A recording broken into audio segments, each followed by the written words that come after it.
CeeLo killed this shit.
CeeLo killed this shit.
Ladies and gentlemen, we are live.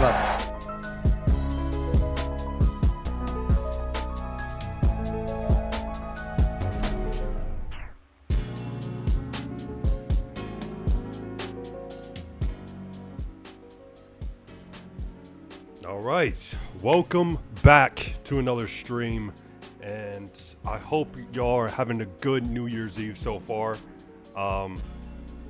this stream won't be long. This is gonna be like a short stream before the Ohio State and Miami game. I'm pretty excited for that game. I'm not expecting it to be a high-scoring game, but I do think this Ohio State and Miami game should be decent. And I wouldn't be surprised if the game is boring, but we'll see. We'll see. But anyways, I have a couple of clips to react to on Twitter and a couple of videos to react to on YouTube as well, and then I'll play some games and that's it. All right. Man, what a beat. This beat is all over TikTok. Seen so many TikTok edits using this beat. It's just, this beat is just such a masterpiece. Like no glaze. Like I'm not trying to glaze, but this beat is just a masterpiece. All right. Let's get on X.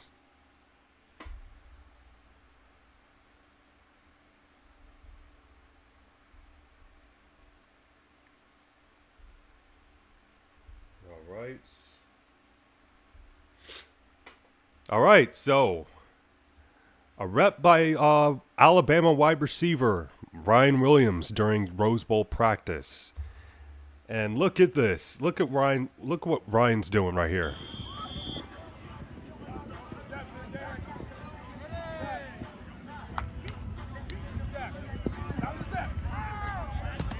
Look at that. He finally caught a pass. Let's go. All right. Hopefully he can do that against Indiana. Love to see it. Catching passes. See it again. Yeah. It's catching passes, man. Let's go.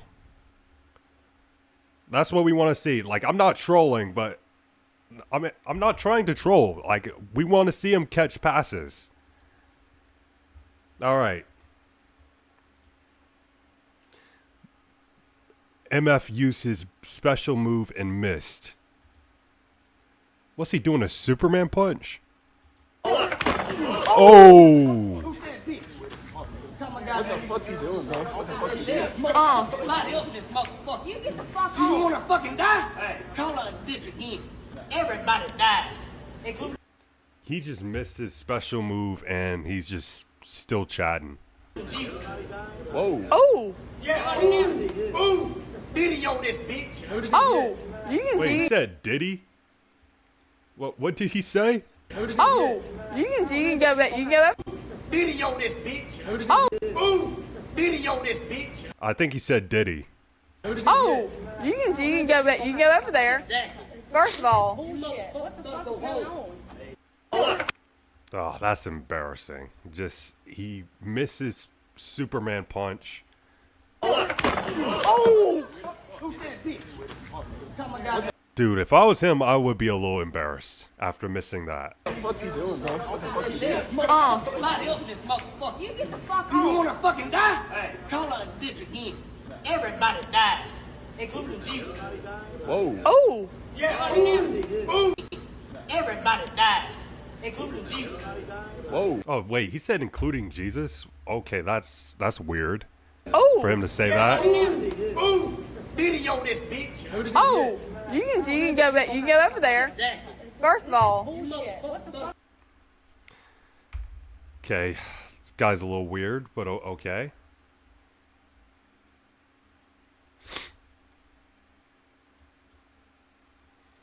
So bro thought he was like AJ Styles and missed. Okay, we got a little meme here. My parents at age 29. Let's have a baby. Yes. Me at 29. Okay, well, I'm not 29, but this is awesome. Yeah, that's me, but I'm not 29. I'm 23. It's kind of funny. That's kind of a funny meme because that's why I do. I like watching football games. And while my parents They had me when they were around my age.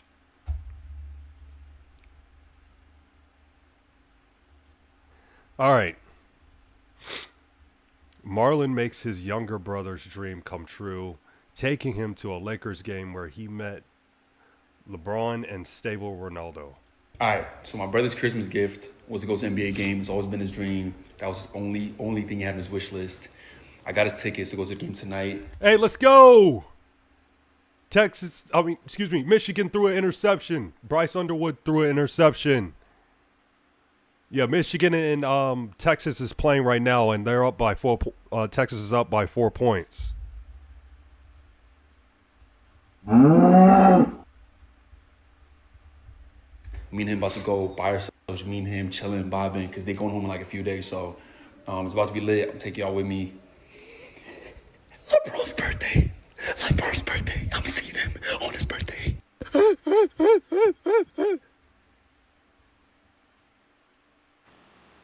Motherfuckers getting through the bag for real. Join us and enjoy the First NBA game for the boy, man. You ready or what? Huh? Okay. Walking in right now. I'm seeing a lot of Lakers fans right now. Go Pistons, go Pistons, go Pistons, go Pistons. What?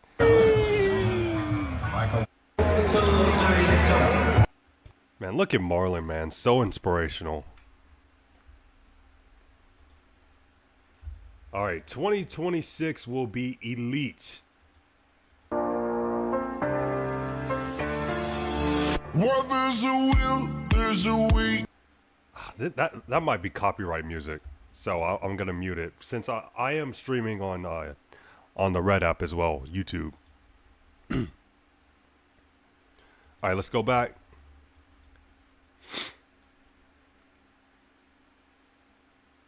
Avengers, just movies. Don't really care about that anymore. FIFA 26. I said FIFA World Cup 26, and it's supposed to be here in the U.S. Can't wait until that happens.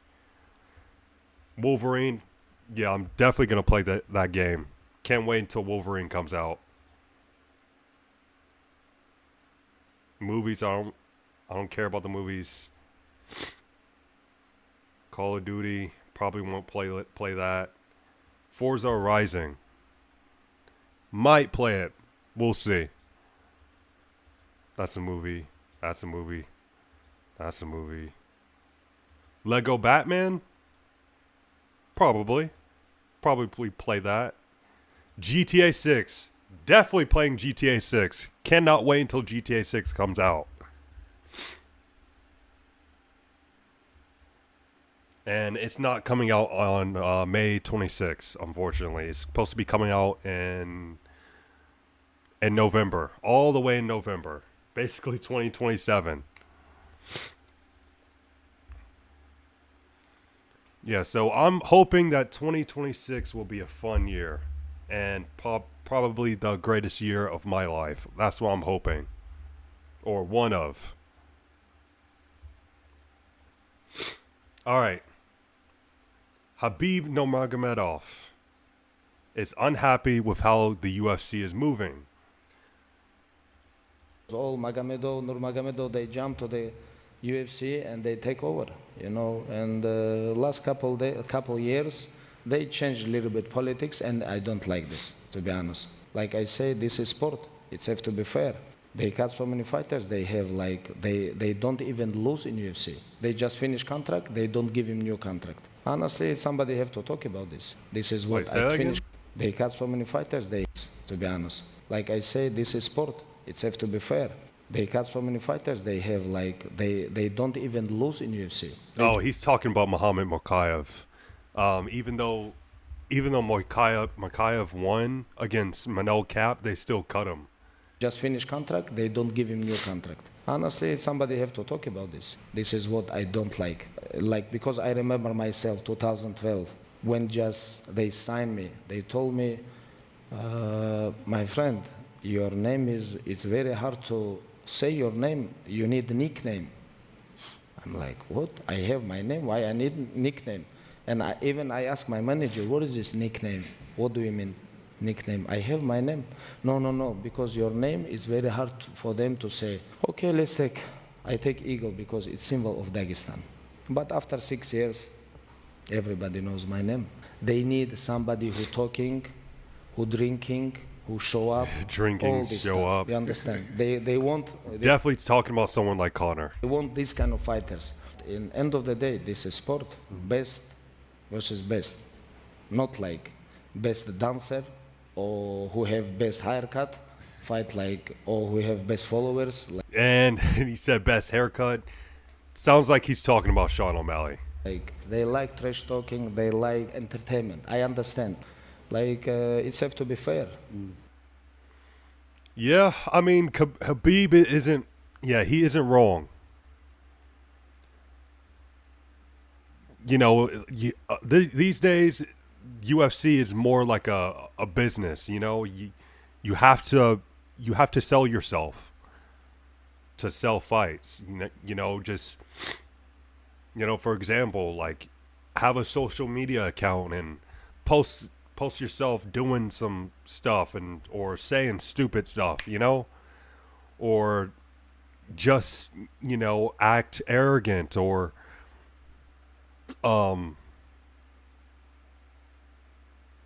I don't know, just like I said, say something crazy in order to sell fights. That's what you got to do these days.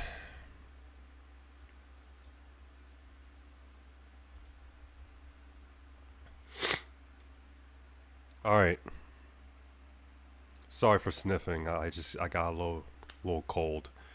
All right. Israel Adesanya talks about how to overcome difficult times.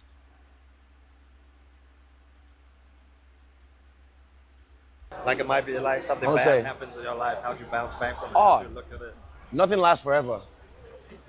The sun will shine again. If it's raining, the sun will shine again. And when it rains, enjoy it. It's raining. You're alive. You're above ground. So no matter what happens, nothing lasts forever. Like, this is life. Always. The only thing constant is the Yeah, change. exactly. That's what I understand. So Very whenever it's here, I'm just like, cool. I'm in Thailand right now. I'm happy. I'm loving life. A few months ago, I had like a dip, bad time. But guess what? I was like, this is part of it. And I just stay cool because a lot of people, they let go. And this is why suicide happens, And 2013 was my worst one where I was like, man, is this how people feel before they kill themselves? I was like, fuck, that's sad. But I can never do that because my spirit is strong. And I have a good support system around me. And also I know myself.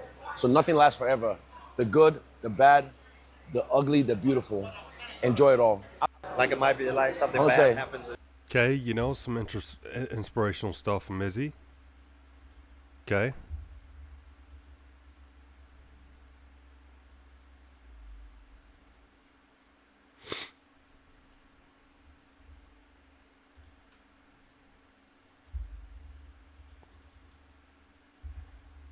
All right, let's see if there's more clips to react to.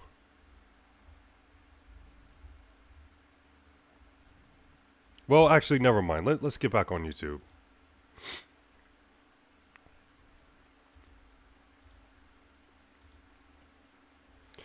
All right. Predictions for Georgia versus Ole Miss. Let's go. Ladies and gentlemen, boys and girls, hope I'll be having a great day. Hope I'll be having a great week. If not, hope this video can make it a little bit better. And man, oh man, it is time for our final preview / prediction for the playoff games in round 2. We got the Georgia Bulldogs. Clap it up. Clap it up. Big clap for the Georgia Bulldogs, your SEC champs.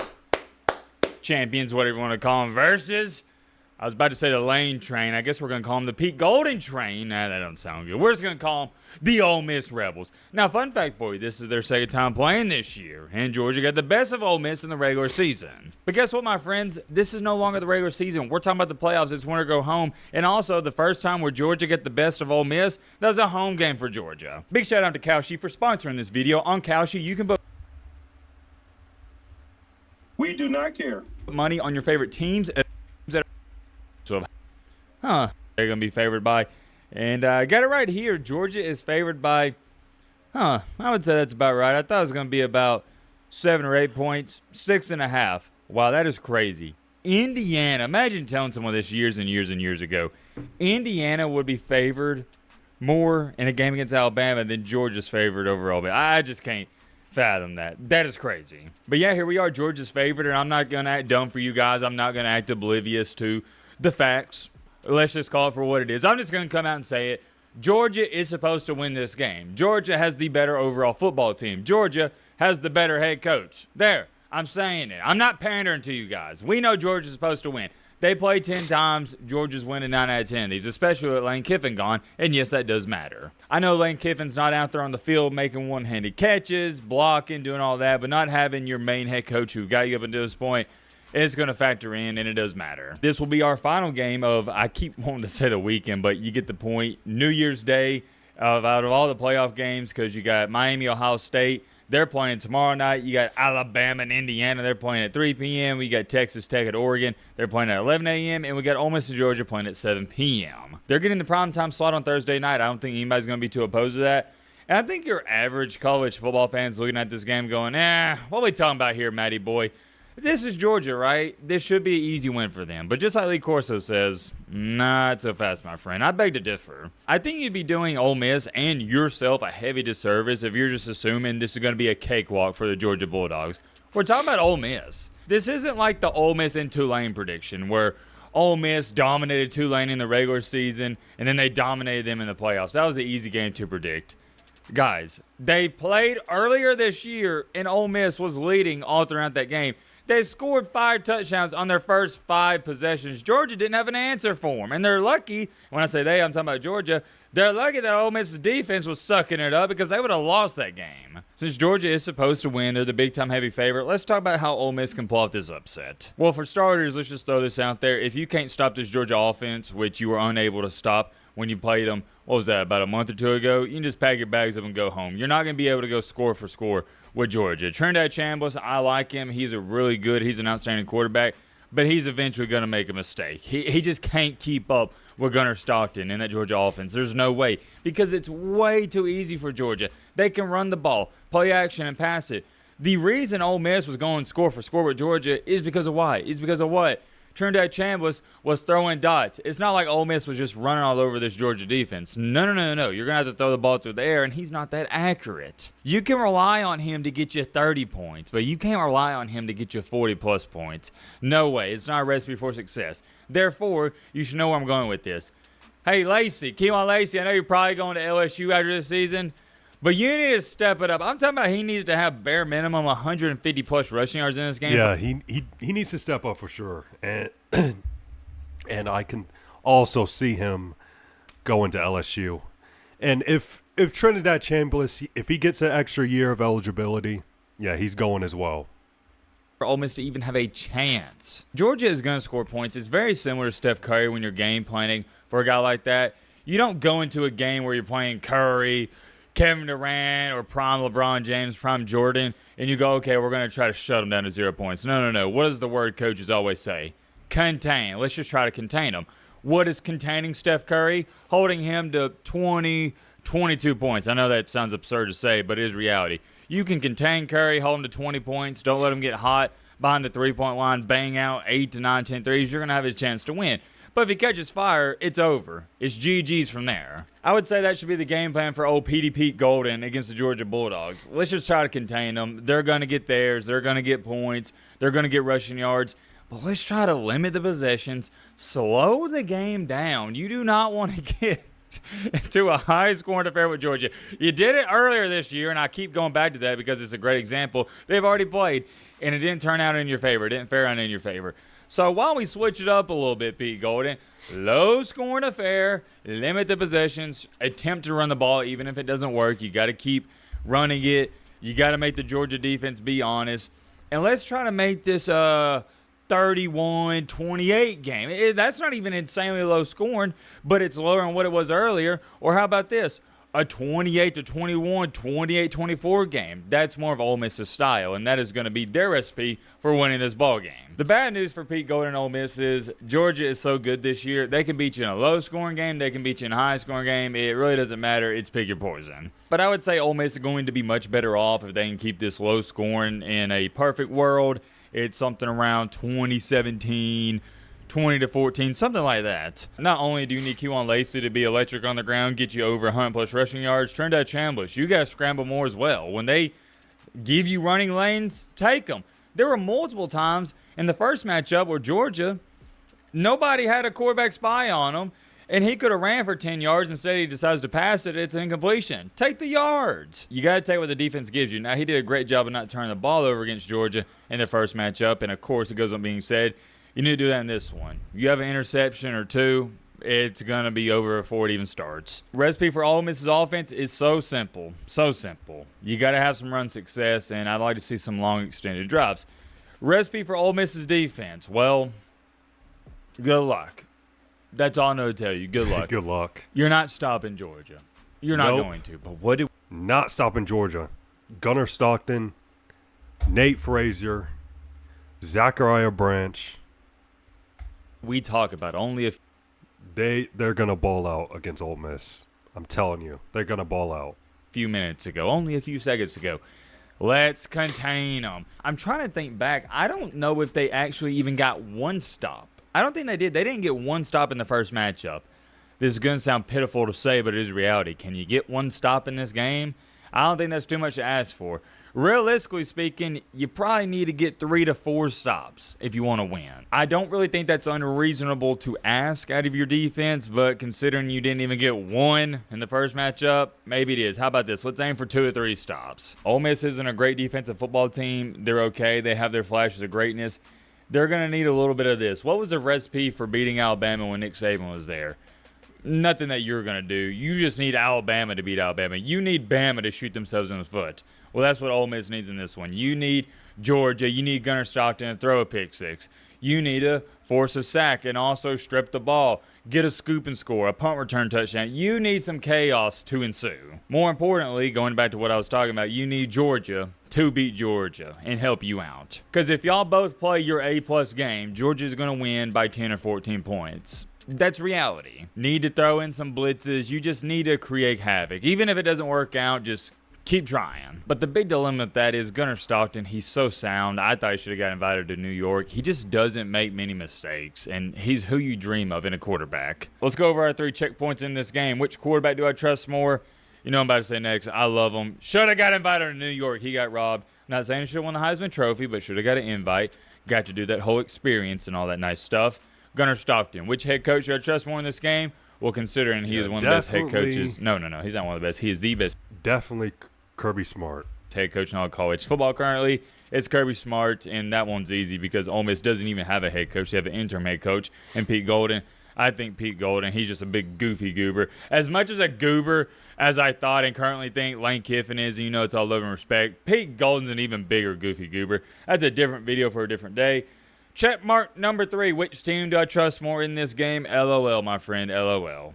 You know who I'm about to say next. It's the Georgia Bulldogs. It's nothing against Ole Miss. Georgia, they're just one of the best. Georgia also has experience, which if you've been watching the videos in the channel, you know I love. Just not very smart to pick Ole Miss to win this game, and it's why, as when I'm speaking making this video, 68% of people out there are predicting Georgia to win. This is on Kalshi, and yet again, I'll leave a link to them and my promo code down below in the description. Check it out. I got Georgia winning this one. I don't think it's going to be a cakewalk by any stretch of imagination, but I don't see them struggling with Ole Miss, with all due respect. I'll take the Bulldogs in this one, 31 to Ole Miss's 21. 31-21, mark it down. I'm curious to know your thoughts down below, but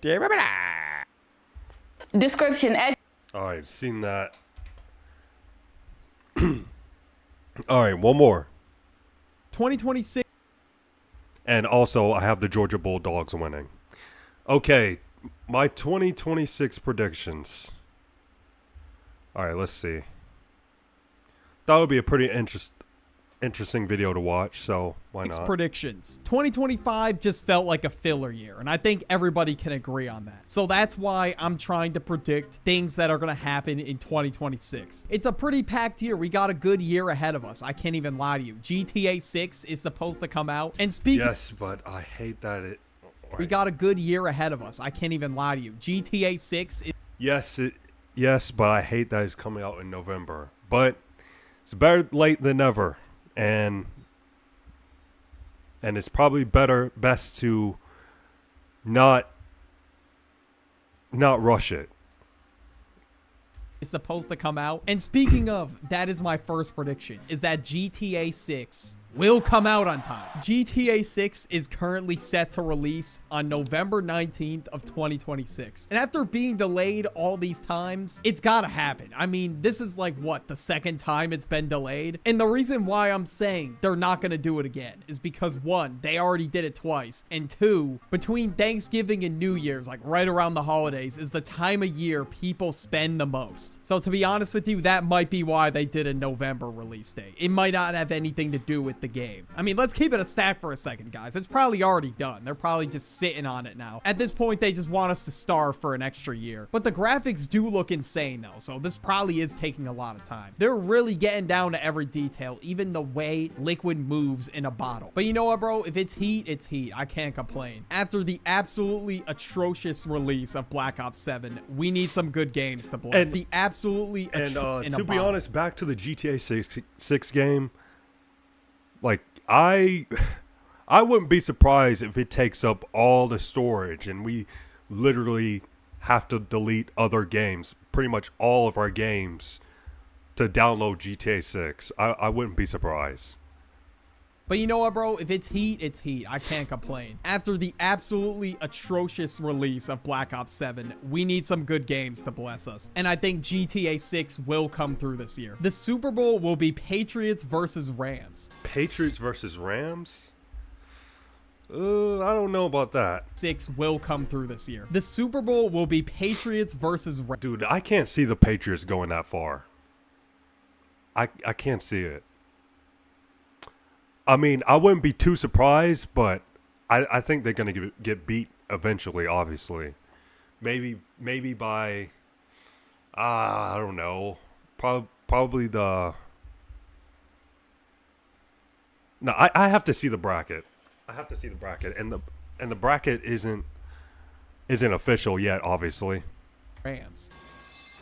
First of all, Drake May is going on a run. Everybody's glazing him, so I think he's actually Drake May, yeah, he's been balling out this season. He has. Pull through and make it to the Super Bowl. The Rams have a crazy offense. After seeing teams like the Eagles play throughout the season, like, I don't know, bro, they couldn't keep it consistent. I remember watching the Eagles play the Bears on Black Friday, and oh my God, it was a fucking shit show. So I can't exactly count on them to beat the Rams. Yeah, the Eagles, yeah, they're not making it to the Super Bowl this year. They're not. Playoffs. They've just been on and off. Same with the Bills. They've kind of been on and off. So yeah, the Bills have been a little too inconsistent. I think Josh Allen, he hasn't been at his best, especially in that Eagles game where he missed that throw to Khalil Shakir. Yeah, he was inaccurate on that last play of the game. Yeah, I mean, this should be, to be honest, this should be Buffalo's year to go to the Super Bowl. But with the way that the Bills have been playing lately, they haven't been bad, but they haven't been good enough to be a Super Bowl team. So that's why I'm choosing Patriots and Rams. That's my call. And as for who's winning, I don't know, man. I can't really tell you. That's kind of a tough call. As for the commercials, I'm predicting that there's going to be one really bad commercial, and I'm going to laugh my ass off while watching it. After seeing terrible commercials like the Coca-Cola one for the holidays that was entirely generated by AI, there's going to be at least one that is so bad. Nintendo and Fortnite will do a collab when the Mario Galaxy movie drops. There's a couple holes. Makes sense In this prediction, because one, Nintendo is always on dick about copyright. They're out here suing YouTubers and a bunch of other shit just because they use Nintendo characters in their videos. But I mean, anything is possible at this point. If SpongeBob is a sidekick in Fortnite, anything can happen. Wait, SpongeBob's in Fortnite? Is possible at this point. If SpongeBob is a sidekick in Fortnite, anything can happen. Because at this point, everybody's in Fortnite. They got Sabrina Carpenter in Fortnite. They got Kim Kardashian in Fortnite. Cardi. All right. Fortnite. They got Sabrina Carpenter in Fortnite. They got Kim Kardashian in Fortnite. All right, but no disrespect, but who asked for Kim Kardashian and Sabrina Carpenter. Oh, okay. Okay, Playboy Cardi, makes sense. A lot of people like Playboy Cardi, but who asked for both of them? I don't understand. Party. At this point, Mario just needs to drop already. As a Mario fan, I'm awaiting that drop. A meme will be dragged through. I mean, I'm not trying to hate, but I'm just saying. 2026. I don't really know what the meme is. I just know that there's going to be something that gets dragged all year. 2025, it was 6-7. 2024 was low taper fade. 2026 will have a dragged meme. People are going to be saying it in public, and whatever this meme is, it's going to take over. Yeah, you can't predict memes. You can't. Like, it's going to naturally come. Meme culture for the time being, and eventually everybody's gonna get really annoyed with it and get sick of it. But that's just what happens if A, the joke goes on for too long, or B, everybody just thinks it's unfunny. The I Show Speed meal will drop. Kai Cenat already had a meal, so I feel like Speed is gonna get one at some point. He also did just get a Fortnite skin too, so I feel like Speed is gonna have some kind of crazy collaboration lined up for him this year. I don't know with who exactly, but I'm just putting that out there. And another thing that helps my case is he also won Streamer of the Year this year, so I feel like brands would definitely catch on to that. And my prediction is he will win again. Of course, we had the "my mom is kind of homeless" meme. And as you know, brands are trying to do a lot of meme marketing, as I was talking about earlier this year. So the Speed meal could 100% be a possibility. There's going to be a Wrapped for a bunch of different apps next year. TikTok made a Wrapped this year. YouTube made a Wrapped this year. So I feel like a bunch of other apps are also gonna make a Wrapped. Like, we might see an Uber Eats Wrapped. I don't know. And me personally, I don't think I'm gonna want to see the Uber Eats numbers. No, I don't want to see that either. I don't. I order DoorDash sometimes. Not all the time, but sometimes. And I don't want to see a Wrapped or a recap of all the foods that I've ordered in the past year. If I see some shit like you ordered 150 meals this year, I'm really going to look at myself different. Yeah. I mean, I don't really know for sure if it's going to be Uber Eats specifically, but what I can say is I know there will be more Wraps next year for apps that we were not expecting to ever even have a Wrapped. And the reason why I say a lot of apps are going to hop on the train is because a lot of people post their Wrapped when they get it. So therefore, that is doing marketing for their app. But at the same time, people aren't going to care if a bunch of companies make them. Eventually, they'll just get tired of the Wrapped feature. But honestly, I think it would be pretty funny if there actually is an Uber Eats Wrapped. Now, as for next year's slang words, we definitely got to make some predictions there. So far, I mean, at the end of this year, we got people combining words. Yeah, you can't predict slangs either. I don't think you can predict slangs. Like low-key and genuinely to make low-genuinely. I don't know. It doesn't really Who make made that. I've never heard of that.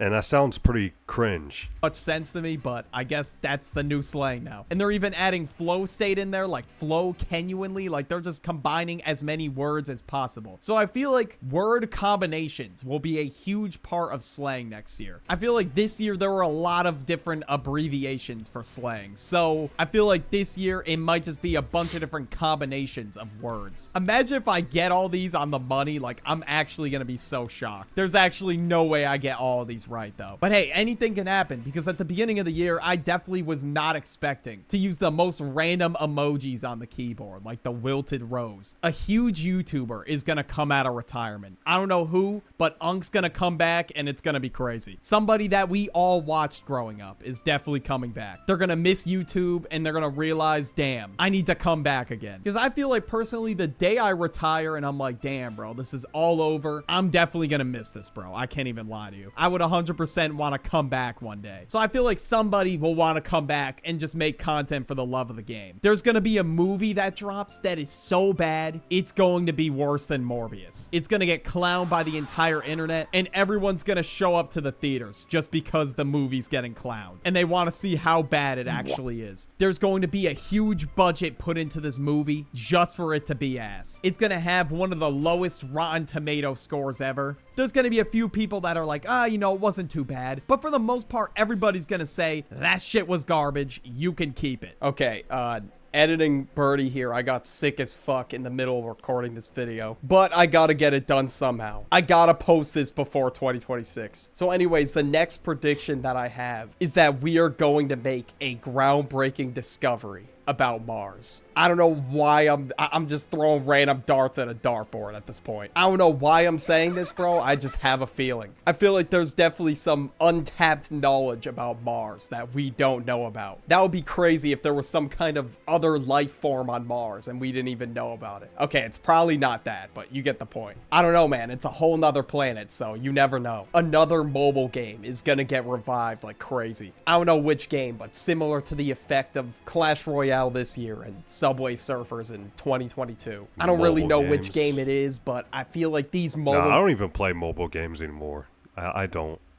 Games are just classics, so people are going to want to play them again. It could be a game like, I don't know, Pokemon Go. I'm just throwing it out there. I feel like this game... Go. I remember when it was popular. I think it was popular back in like 2016, which would be exactly 10 years ago. You know,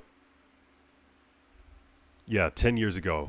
Could easily be revived because people could just start streaming it. They could do IRL Pokemon Go streams or something like that. I don't know. And I mean, compared to some of the mobile games that we have nowadays, these mobile games were just peaks. So I don't see why people wouldn't want to come back to them. And plus, people are gonna have to find a game to play until GTA 6 comes out anyway. So it could be an old mobile game. I don't know. But now my overall prediction for 2026, I don't know, man. I got a good feeling about 2026. A lot of shit's happening. I mean, the World Cup is happening this year, which I'm not even gonna try to predict that. And there's also Toy Story 5 and Shrek 5 dropping, which I'm not really too sure about because there's really only so long you can drag it on for. A lot of people didn't really like Toy Story 4, so I don't know how people are gonna feel about 5. But yeah, I hope you all had a great holidays and you have a happy... All right, man. We'll see. Imagine if this video is 100% accurate. All right. Let's play some games. All right. Okay, it's 27-24, Michigan. Dude, I don't know why, but maybe these SEC teams are missing a couple of guys. That's probably why they're losing to Big Ten teams, because I don't know why SEC teams are just getting whooped in these games, or not whooped, but just losing. It's kind of making the SEC look bad.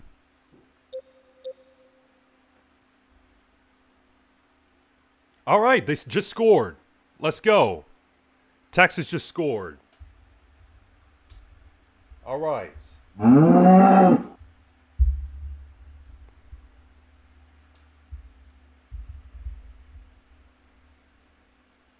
That was good, Jinx.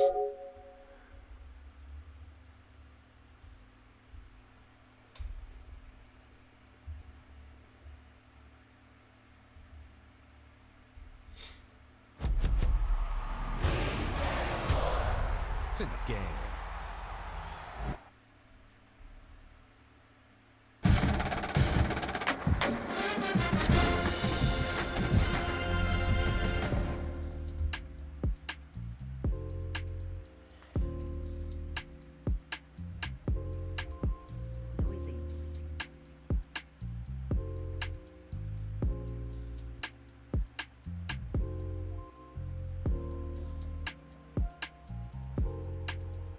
All right, to be honest with you.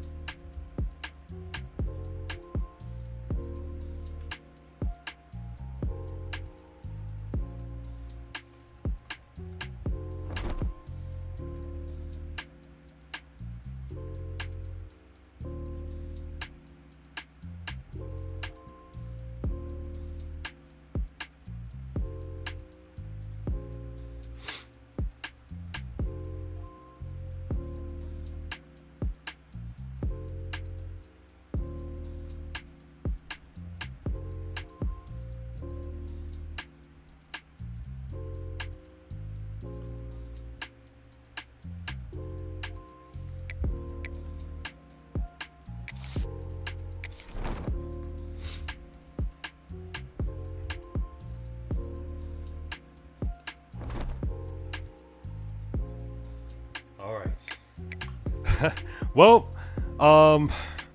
last night I lost to Texas, but I closed the game after I lost, and now I have to play them again, which is great. So I get to restart the game. All right, let's go. Let's go.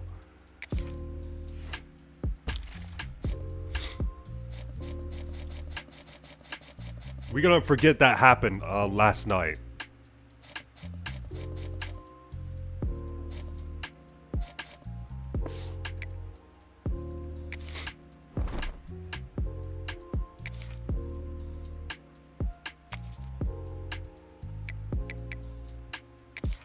Alright, let's edit the uniforms. Since Texas have a white helmet and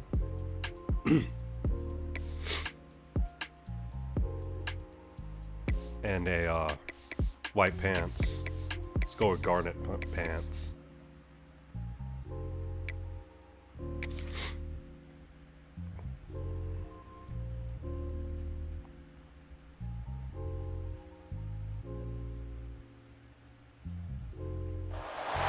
Welcome to something special and rare. It's number 1 versus number 2. These kind of matchups become Game of the year. college football history. Game of the season. The entire landscape looking in on this game today. Will we get something special? This is Austin, Texas, and Darrell K. Royal Stadium, home of the Texas Longhorns. As we'll see, one of the top teams in this conference, the South Carolina Gamecocks, taking on a playoff team from last year, the Texas Longhorns. For EA Sports College Football, I'm Chris Fowler here with Kirk Herbstreit. Let's get this thing underway.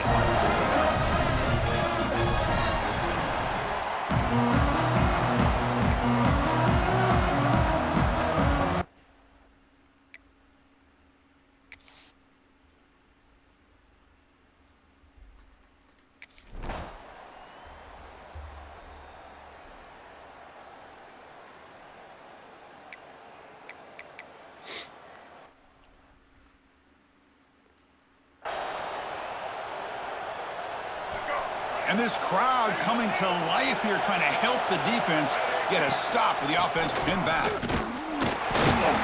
They try the middle, but gain nothing on that play. Oh, gain 1 yard. This one has all kinds of playoff implications, Kirk. You got to believe the winner here is in the pole position for that top playoff seed. Yeah, no doubt about it. So much at stake here. Absolutely. Whoever wins this one, to me, is in the driver's seat for the rest of the year. We're in the back 9 of the season. Let's see who can win this one and claim to be that most dominant team. It's early, but this crowd is fired up. Listen to this. They pressure him and get him. The loss back to the 7-yard line. Got to punt it. Line up to boot it away. He's on to punt for the first time this afternoon. That was a terrible punt.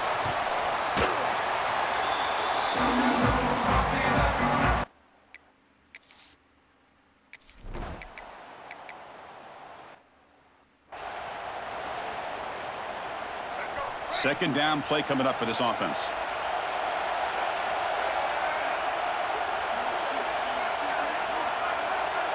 To throw, it's Sellers. Oh, nice one-handed grab. They make the tackle, but that pass creates a solid gain. Are you kidding me, Chris? What a catch. In these elements, to be able to go up and make a catch with one hand was incredible. That one is incomplete. The defender was right stupid. there, and it brings up 4th down now. The Gamecocks will bring their punt team onto the field. When he comes for his second punt of the game. Oh, that's a flag. And the punt is down just inside the 30. Kick catch interference. Kicking team. So the special teams penalty improves field position by 15 yards to start the drive.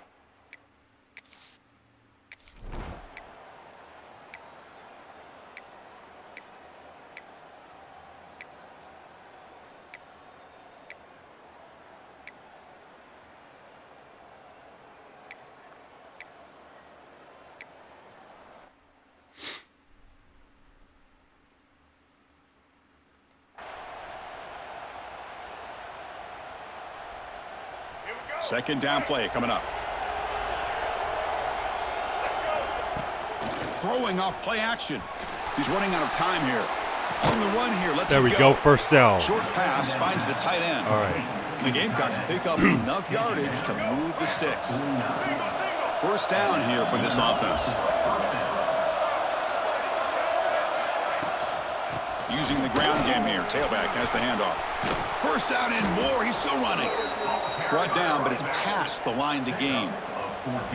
Nothing better than an offense on first down to be able to pick up big positive yards like that. You can either keep giving it to the back, or it can set up play action and get the defense to come up to the line of scrimmage, and you can throw it over top of it. Off the play fake, looking to throw on first down. Looks like he's going to Slide. First down. Avoid the tackle there with a slide. Well, they did a good job of getting pressure on the quarterback, but, man, make the play. Bring him down. Instead, they give up positive yards here on the scramble. He gains 9, so it's 2nd and 1. The Gamecocks come to the line looking to crank up the tempo.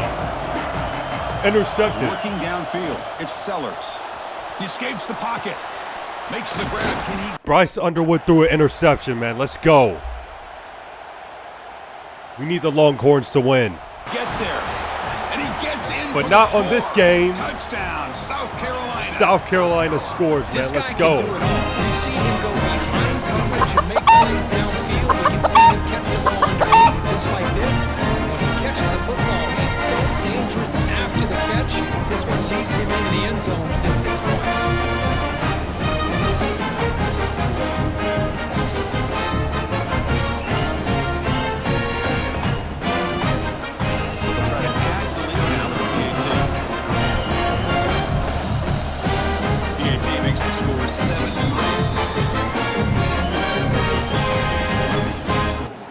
South Carolina 7, Texas 3.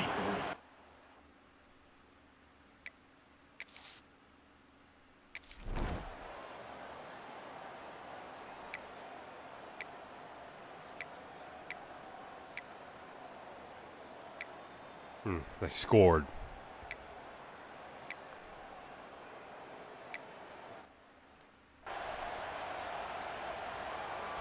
Now it's 2nd down here. And here's the handoff. Slams right into a wall. They've got him for a loss. And now the defense will call a timeout here to make an adjustment on their side before this crucial play. They're backed up here trying to make something happen on 3rd and long. Lets it go quickly. Terrible. Connect. It's incomplete, and it brings up 4th down. The Gamecocks will line up to punt it away. We're going to kick it away for the 2nd time. This one will be fair caught.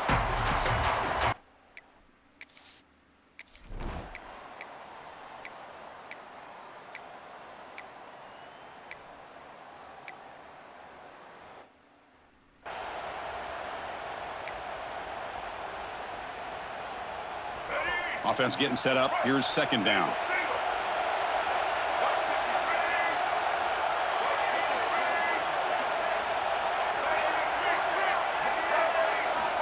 And the quarterback dropping back, looking to scramble. Short nice, first down. Here. Tackle made after made something out of nothing. All the way to the 40. Chris, a great ability by this quarterback to get outside of the pocket and place the football right where it needs to be for the first down. Fresh set of downs for the offense, first down. The shotgun running play call. They stop him after a 6-yard gain, so 2nd and 4.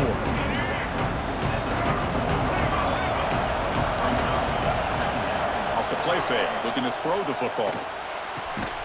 Tight end makes the grab. They make the stop, but the offense is set up in scoring position. First down from the 23. The Gamecocks are on the move here. Out of the shotgun, he'll hand it off. And the senior able to make the stop after a short gain.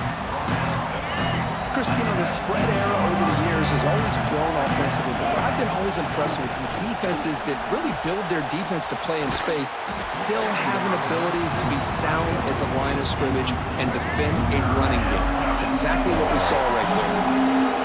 And here comes the noise. This crowd is trying to inspire this defense. This is going to be a touchdown. This is touchdown. Let's go. Touchdown, Gamecocks. The quarterback takes it in himself. You can just tell this quarterback knew exactly what he wanted to do. These things were developing. Texas is about to score in real life. Arch Manning takes it to the house. Take it myself and head to the end zone for a touchdown.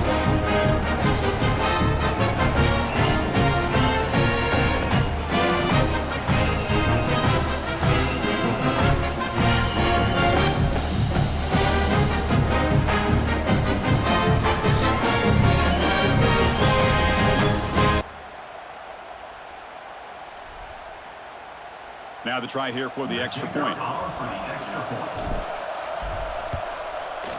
They knock through the PHC and go on top 14-13.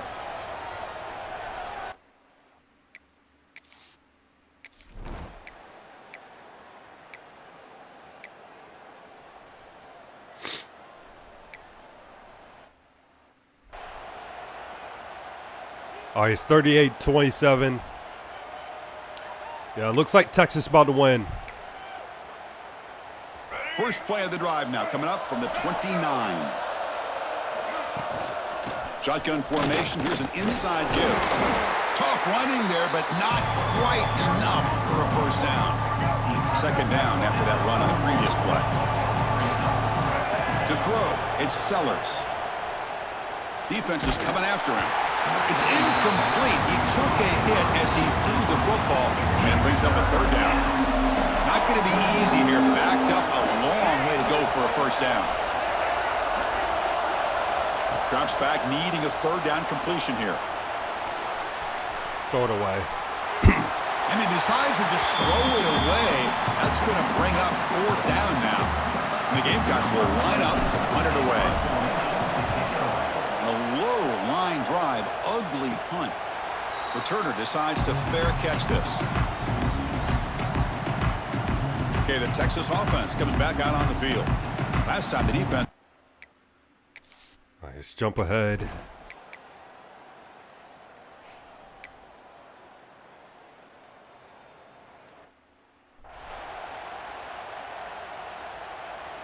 What will the call be on 3rd and long now from the 44? Out of the gun now on 3rd down. Tries the right. Intercepted. Fired into a tight window and picked off. They bring him down after a short return, but the takeaway sets up the offense near midfield. It's 3rd and long, so as an offensive coordinator, you can either play it conservative or trust your quarterback and take a shot downfield. They elect the latter, and it ends up backfiring on them. They'll try the ground game here with the running back. They test the middle there, but get nothing. Well, this has proven to be a fun one, Kirk. Two teams testing each other, showing their quality, and now who's going to make the push down the stretch and emerge with a huge win? Well, Chris, this is a huge opportunity. Still with the game in balance, who's going to be able to secure this victory, not only to prove they're the better team, but to also show the committee they're deserving of getting the upper hand when it comes to decision time late in the year. He shreds the tackle. Brought down after a short gain. That'll wrap up the 3rd. And as we take a break to flip ends of the field, let's take a quick look at the current national rankings.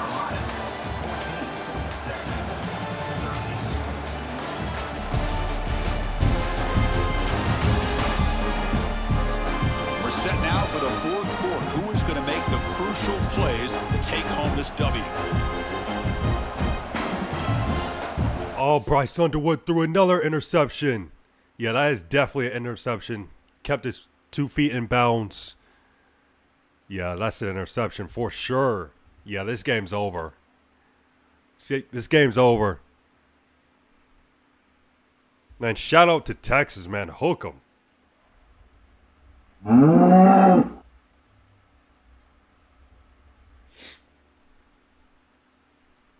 SEC.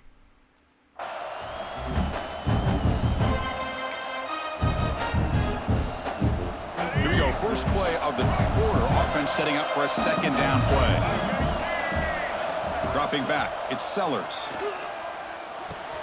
Pulls it in. It's Howell. Defense makes the stop very close to a first down. Made the catch, but he was surrounded for not much room to run. They did a really good job that time of leveraging him out in space. I thought he might have a chance to be able to shake loose because he is so elusive. But defense, as you said, did a really good job in the open field surrounding him. Just nowhere for him to go to pick up any more positive yards. They're going to throw for it on 3rd and short. QB to the tight Oh, he's gone. He's gone. Go, go, go, go. Too slow. Too slow. That's fine. That's fine. What a great route here by this tight end on 3rd down, and the quarterback does a smart thing by looking for the big fella. Who's your best friend on 3rd down? Of course, the tight end, and now we've got 1st and goal. Couldn't quite get there, brought down at the 2. It's a 2nd and goal play for the offense. On the ground, trying to power toward the goal line. They stop him again at the 1. 3rd and goal coming up. Chris, textbook job by the defense surrounding the runner and preventing that play from being bounced to the outside.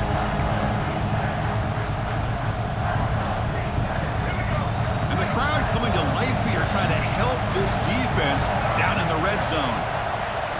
On 3rd and goal, he's going to try to throw for it. And they hit him just as he releases the ball. It's incomplete. Interesting call here, Chris, to throw the ball on 3rd and short. Unable to come up with a 1st down.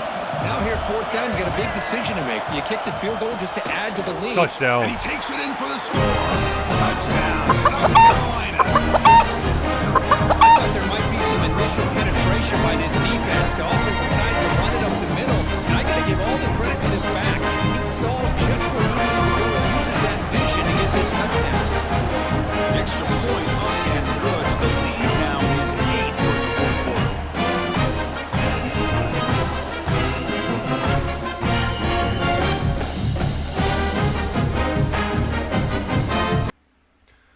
All right.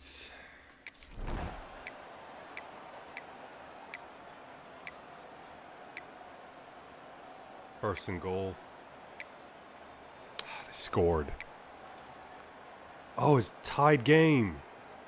2-point conversion. They got it.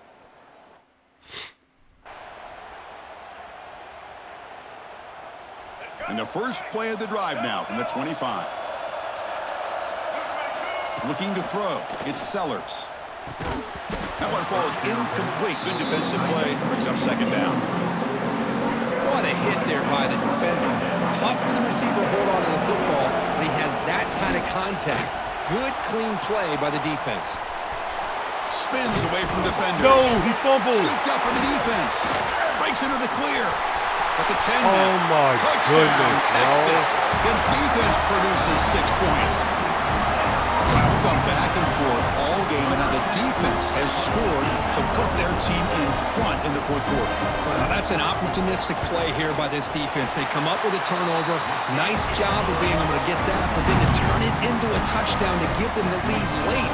Now let's see if they can hold on for the win. Got momentum after scoring that touchdown. Now the kickoff team out there to kick it away. Return begins inside the 10. They stop him at the 23. That's solid coverage. And they'll start the drive here from the 23-yard line. Here comes a 1st down pass attempt. Moves out of the pocket. Looking for a late deep shot. That falls incomplete. An aggressive deep shot on 1st down. Tight game. Final 2 minutes. Can the offense make a play here? And they desperately need it. Buying time. Moving to his left. Picks it up himself and still going. And he runs out of bounds after a good scramble to pick up the 1st down yardage and stop the clock here. Here we go, trailing late in the game here. Serious urgency for this offense right now. And the pass is complete. 1st down. To the tight end. That's a solid gain. Moves the football inside the 40. 1st and 10. This could be a dramatic finish. Marching toward a tying touchdown. It's 1st and 10. Scramble again. Another 1st down. Finding some room. Run out of bounds. Heads out of bounds after running for the 1st down to keep this scoring threat alive. Serious pressure now for the defense. The Gamecocks come to the line to start a fresh set of downs. Looking downfield, it's Sellers. And that catch is hauled in.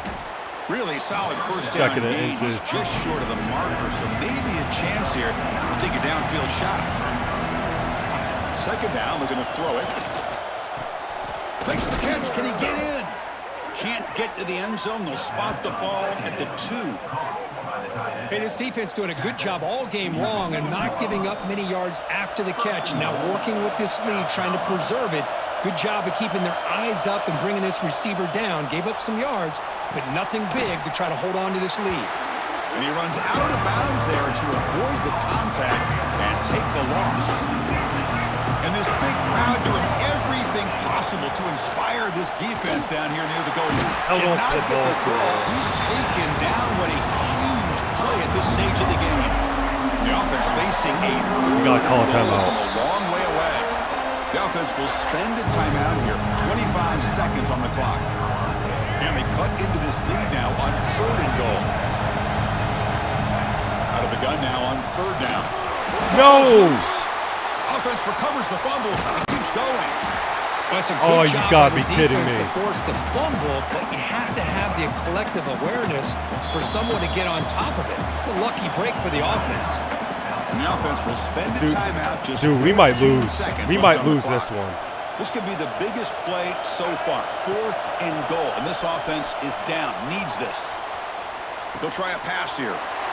And it's picked off. Threw it across his body and paid the price. Look out, he's in the clear. Out past the 30. Inside the 10. Touchdown, Longhorns. The defense gets involved in the scoring.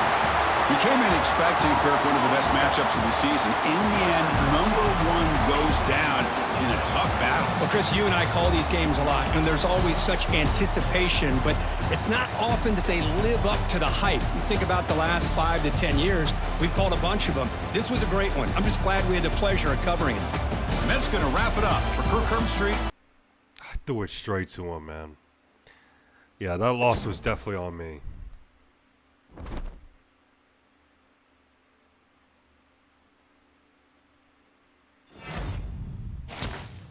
Well, we got one commitment.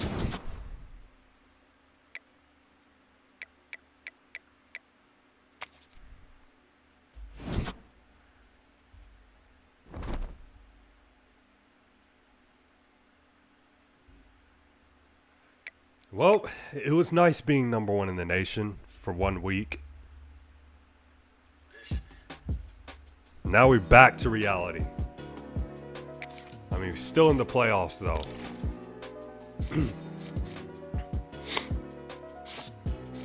If we lose one more game, then we're in big trouble in terms of making playoff contention.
We could have won that game. It's just, oh man, we just made like a lot of mistakes.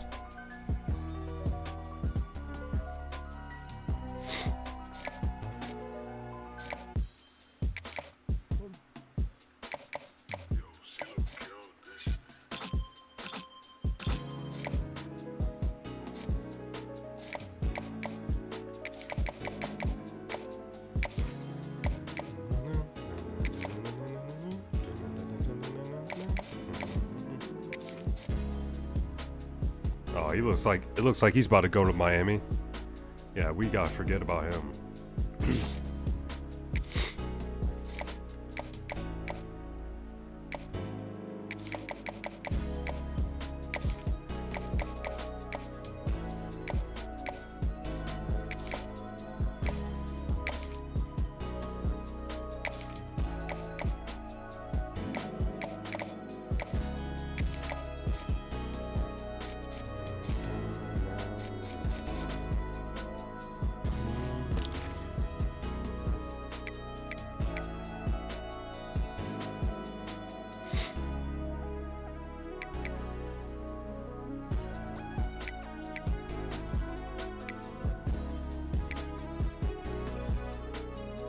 Oh, so okay, so we recruited the third ranked prospect in the nation. Okay, that's cool.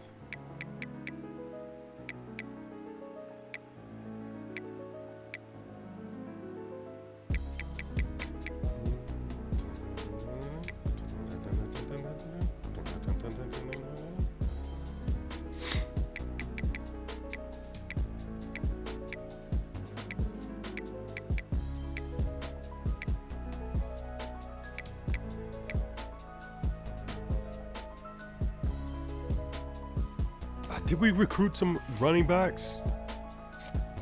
Let's check. Because I thought we did. No, we didn't.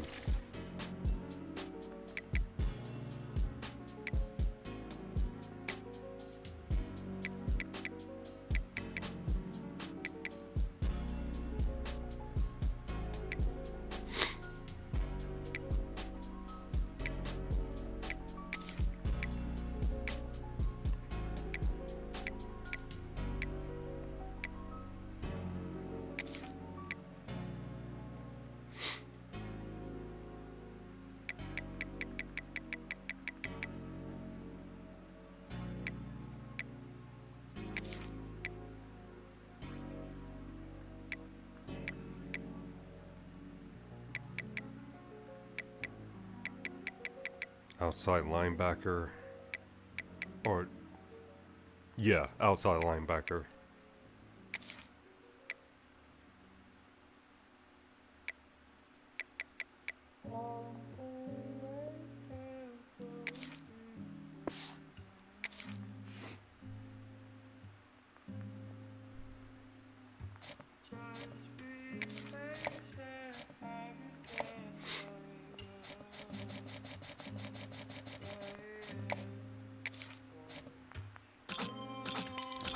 Ooh, it's a gym. All right.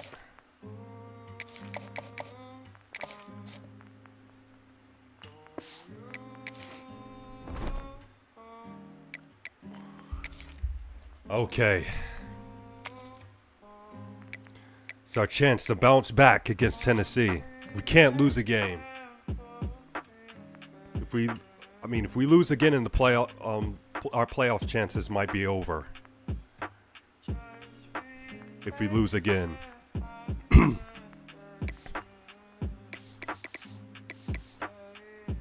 Let's go with the black helmet.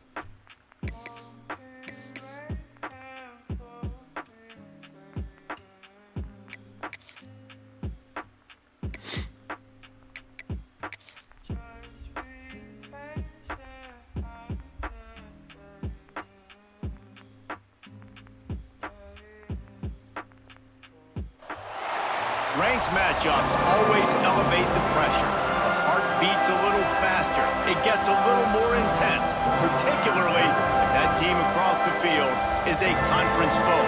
And that's exactly what we have in this showdown coming up. Welcome everyone to Williams-Brice Stadium, home of the South Carolina Gamecocks. As we'll see, the number 14 team in the country, the Tennessee Volunteers, taking on a team that ranks in the top 5 in this conference, the South Carolina Gamecocks. For EA Sports College Football, Reese Davis with you alongside David Pollack and Jesse Palmer. And guys, can't wait to get this one started.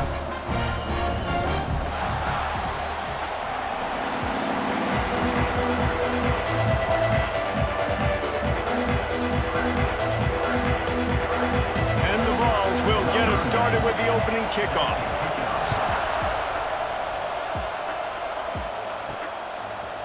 And he's not going to take the touchback. Nice job by the kickoff team. Everybody stayed in their lanes, and they'll stop him at the 16. So South Carolina's offense will get the first possession of the game. This is a big-time quarterback that we're going to be seeing today, but getting the job done against a defense like this, what words of wisdom do you have for him, Jesse? Well, I think you've got to prepare like you've never prepared before, and that's one thing he told us. He spent extra time in the film room. He spent extra time on the field after practice all week, because I think he understands the challenge that lies ahead of him. He knows this is easily the best defense that they face this. Oh, we just threw an interception. The opening drive is stopped with an interception. Well, they didn't let him get loose for a big return.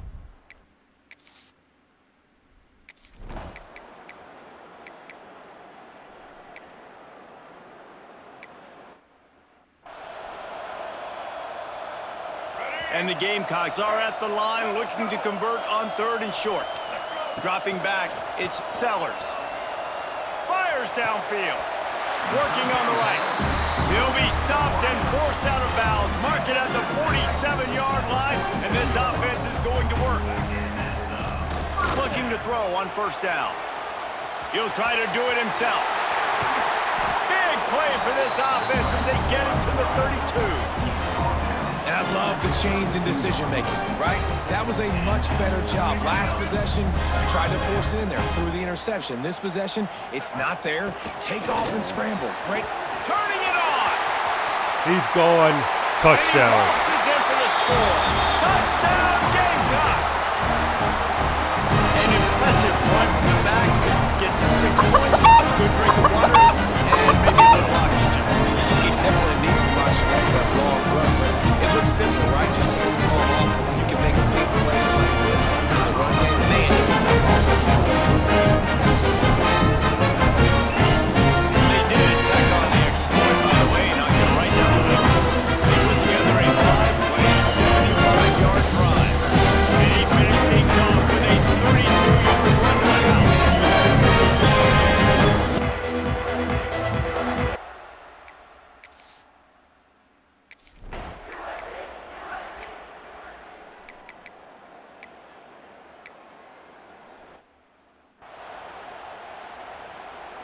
So the offense is going to go for it on 4th down.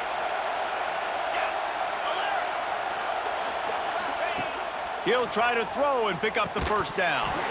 Drop the football and they'll turn it over on downs. And they are stopped on 4th down. That decision will be questioned. From the gun, the ground game. Works ahead for a couple. They'll stop him at the 27. They've gotten this thing up and running fast, back and forth. We're inside a minute to play in the 1st. Fires to the middle. Got his man to the left. Finally corralled, but not before. He picks up the 1st down. Now, you've seen the evolution of these slot receivers. They're just matchup nightmares. They're hard to get your hand on. A lot of times, they're off the football. You can't jam them. These guys are so productive, and offenses really feature their best players most time in those slot positions. They'll finally drag him down, but not before he gets it to the 40, and it's a 1st down. The Gamecocks come to the line with a new set of downs. From the gun, they'll give it on the inside. And he finds some solid space, makes a nice gain before the defense is able to stop him. Time winding down in the quarter as they come to the line. Back to throw, it's Sellers. Grab near the marker, it's Howell.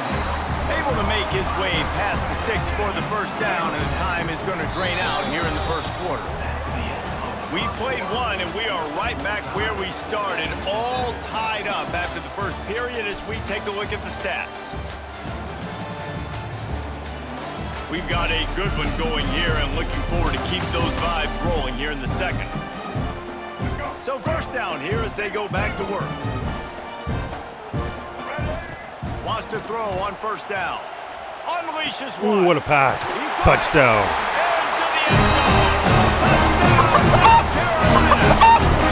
One of the reasons this offense is so exciting to watch, they've got guys that are dangerous time. If this quarterback gets through his progression, David, he gets you in stride, he has a time to the ball. And it's your job to do the rest, right? You hit the stride, I don't know how to stop running off the breakdown. It makes it so easy. The connection between the quarterback and the wide receiver, you can tell this is a good one. That's why they got 6 on that play. Hey, real quick update. Let's go to Kevin Myers on the screen. This round right now inside the American. Florida Atlantic. Yeah, let's beat Tennessee like it's 2022.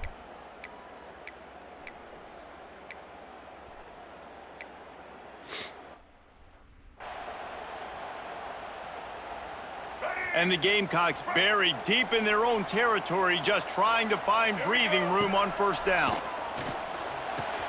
Finds his man. It's Clark.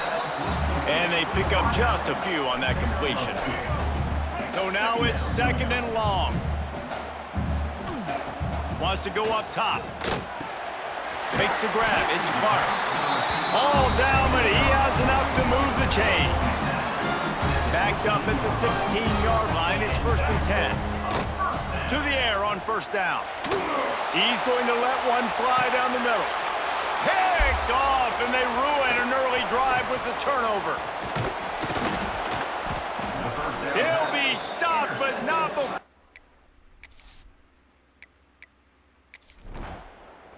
Longhorns take the W. Shout out to the Longhorns.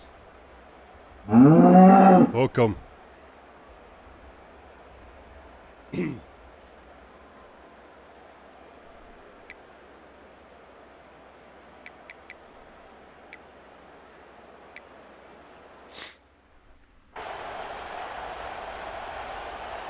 Plenty of time to work, not any time to waste as they take over here in the final 2 minutes of the half. It's a draw. Got room on the return. And winning first downs is a priority for a defense, and you can't get bludgeoned. You can't get physically beat at the point of attack.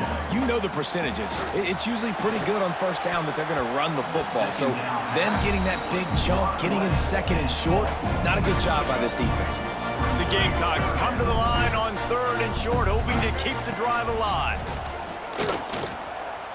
Trying to make magic on the scramble. Picks up the 1st down and gets down to avoid contact. Here's this offense with a fresh set of downs. Gets the back moving. Looking downfield, it's Sellers. And the rush will get to him at the 25. How nice is it as a defense when you can drop 7 guys into coverage, only rush 4, and still get home? That makes you feel good if you're the D coordinator. That's some old school, hard-nosed, tough running as he powers his way to the 30. Well, this guy's a weapon, throwing it and running it, and you know he's going to try to hurt this defense with his legs. It puts so much stress on the defensive line to chase him and the fact that the play is extended so long. Yeah, if they've got a spy defensively, if someone's athletic enough to run with this guy, that's going to be maybe another and he is interception. finding wide open defenders all over the field. His 3rd interception. This is probably the North's worst Picked game. up a few extra on that return, but 3 interceptions.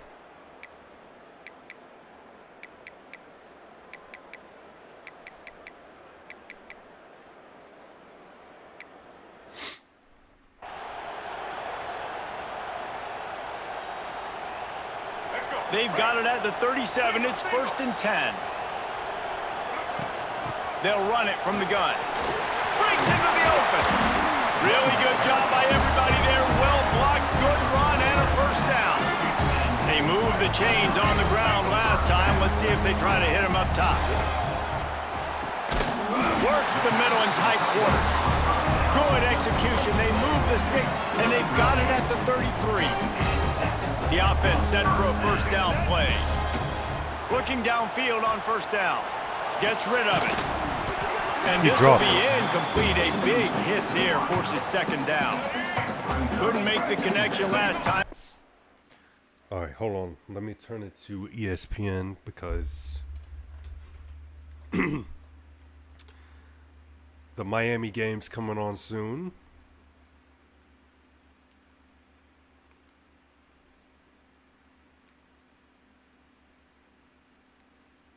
All right, there we go.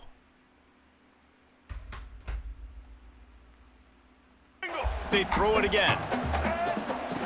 Looking to fire. That's caught. It's Howell.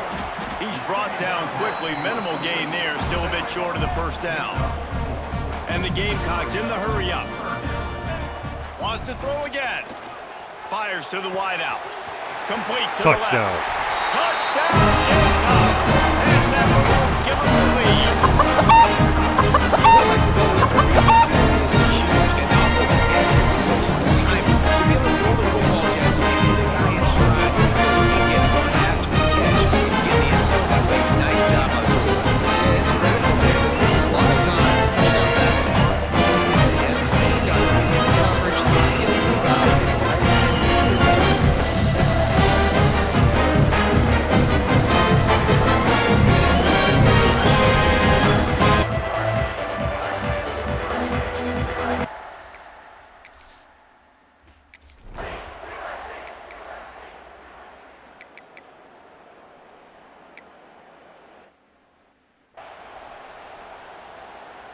They had a chance to mull things over, and let's see how they start the final period here on second down. Leaves it with the back. Able to pick his way forward for a decent game before the defense gets him down. The Gamecocks come to the line on third and short, looking to keep the drive moving. Wide receiver going in motion. On third and short, they keep it on the ground here. Stopped in the backfield, and this defense has forced him into fourth down. And the Gamecocks will call on their punt team. First punt of the day, and he'll lob to lock them up close to their goal line. Tennessee.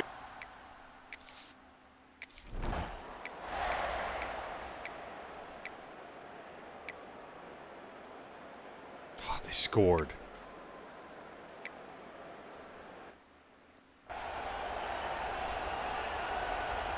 So will the defense try to keep it all in front, or will they go after the quarterback here and try to end it? Gets it past the marker. And he'll have enough for the first down at the 42. Here's this offense with a fresh set of downs. To the ground, he's got it again. Continuing to churn and move it forward, and they're closing in on midfield. It's down at the 48. The Gamecocks can play this second down a lot of ways with just a few yards to go. They bring him down, but not before he's able to pick up the first down. So they move the sticks on the run. Let's see what they do with this one. Softened him up with a run, and now to throw. And the physical play there forces the incompletion on first down. Come on, guys. Not many receivers like to get hit. They just don't, okay? They're prima donnas. That's what they are. That's who they are. Nice job by the defender. You could tell he was catching the football. He was going to put a hit on him to make sure he had to think about something later, and you could see the ball pop out and fall to the ground. They need to get a little closer for a field goal try, and they've got to do it in a hurry. He'll pull it down, and they'll stop him about 5 yards short of the first. Down a possession here in the fourth, and they'll need to convert on this fourth down. He'll try to throw and pick up the first down. Complete out of the backfield, Didn't looking make for it. the sticks. Stop short of the marker, and they stop for this defense, and they get the ball.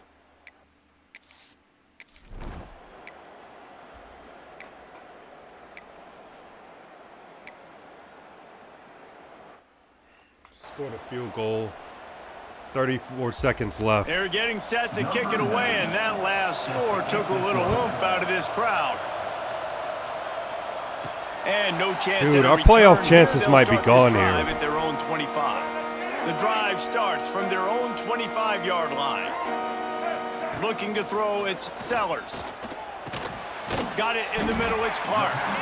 Nice gain on that play, but leaves it a little short of the first down. Got to get everybody lined up quickly. Time winding away, and he's going to throw deep right side. And they can't hook up. Going for the big play on second down. Now it's third down. No time to waste here. They've got to get set and pick up chunk yardage. They're going to try to throw for it on third down. Blasted as he lets it go. Another interception. This guy just can't find his own players. Touchdown, Tennessee! The defense gets it done with that huge interception return. They put a...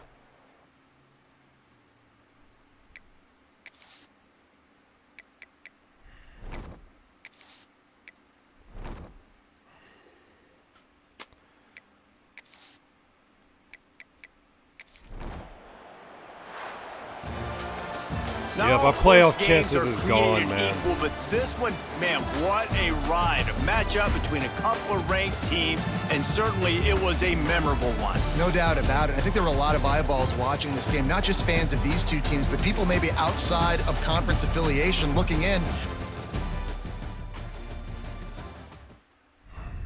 Number one in the nation, and now on a two-game losing streak.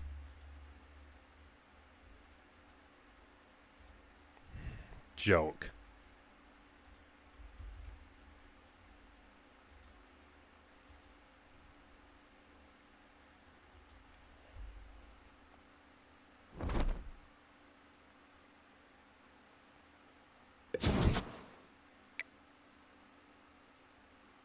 think we had some dudes visiting, by the way.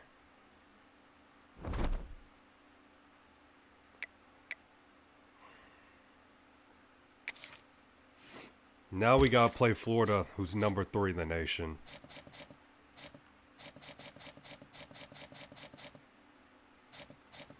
I think some of our recruits are gone. Man, I thought this was our year. I really did.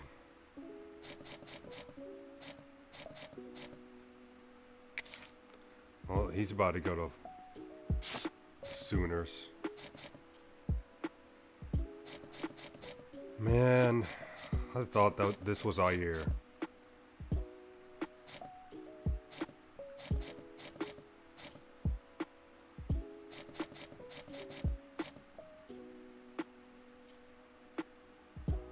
Nah, he's going to Florida.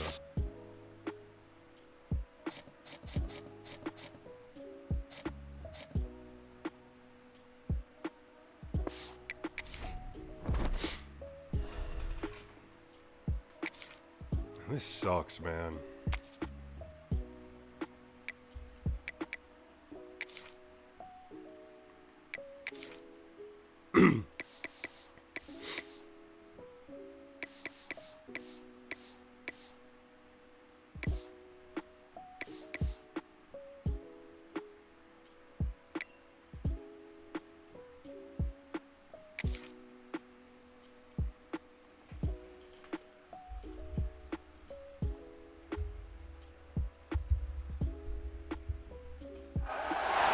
No position in American sports feels the pressure or the weight on their shoulders like a quarterback.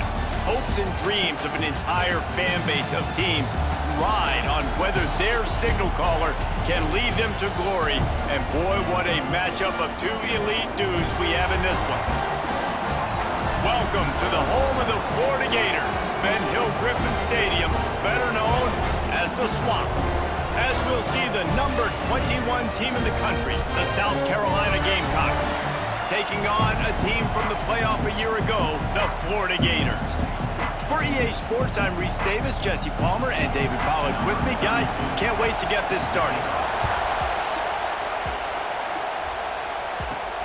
On the move from inside his 5. He was hoping for something a little more dynamic, but they get him on the ground at the 20.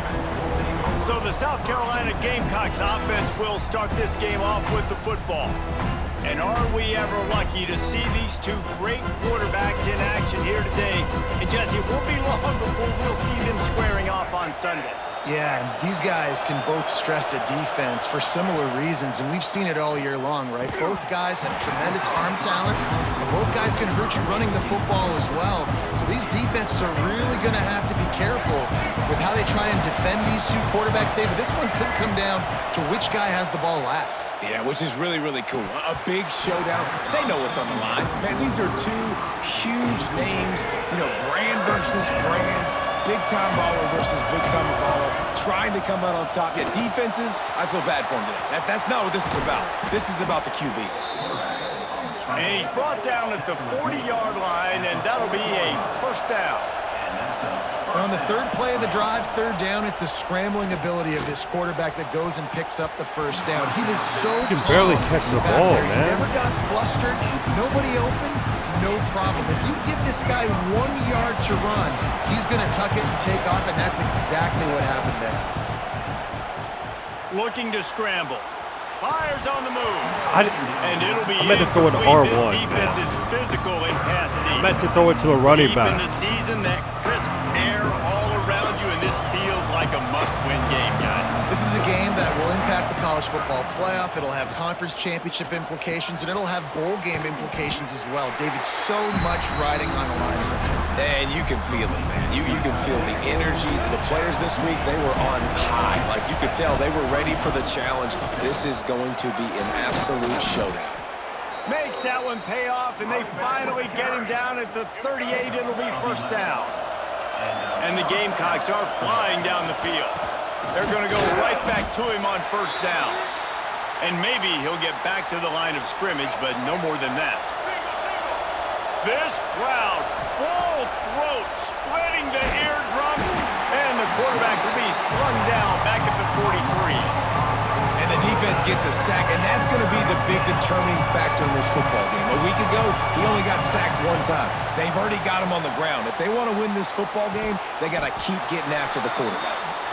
Brought down at the 37-yard line, and this defense denies them on third down. On fourth down, looking to pass. Oh, he dropped it, and what a missed opportunity early in this football game. DJ Lagway still in Florida. Will take the field for the first time. And what a performance, an aerial show from this guy in the last game.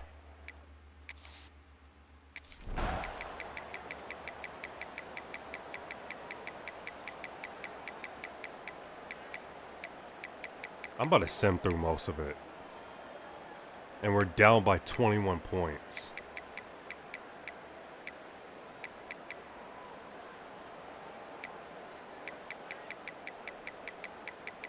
Oh my gosh, we're getting spanked. We got spanked. Yeah, this season's over with. I know both of these teams were ranked, guys, but it really seemed as if they weren't on the same level in this game. I think that was a pretty good statement game for these guys. I mean, you're ranked higher, you're more talented. A lot of people point to this game, possible upset, two really good teams. Jesse, they made it clear. There's only one really good team.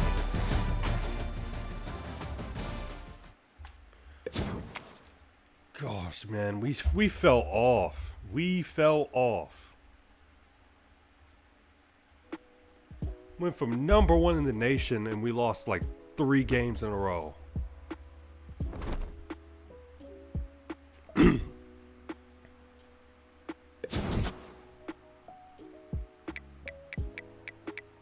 right, but can we at least beat Clemson? At least. Yeah, Clemson's not ranked either.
Massive upsets, even a fight or two.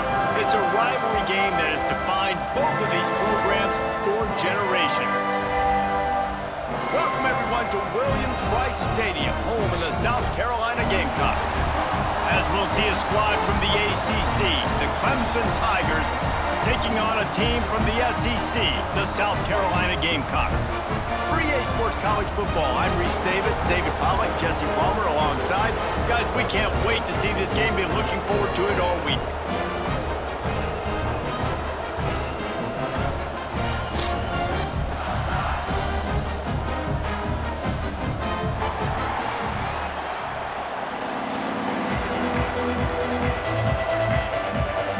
Clemson will kick off to get us underway.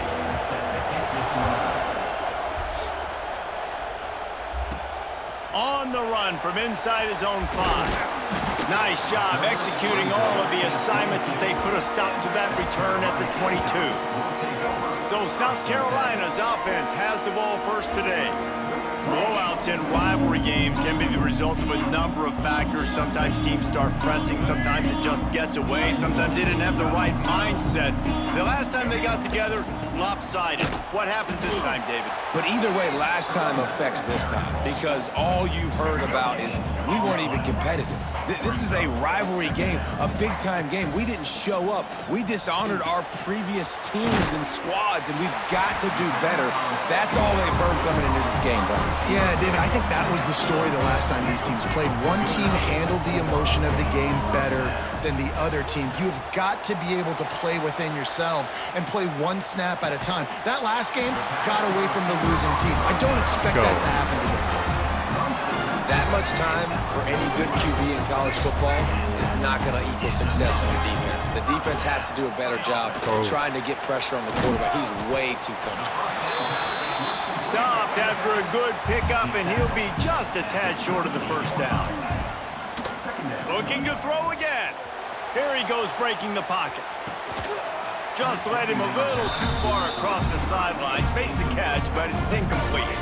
The Gamecocks come to the line on 3rd and short, looking to keep this drive moving. Caught, close to the marker, it's Grohl.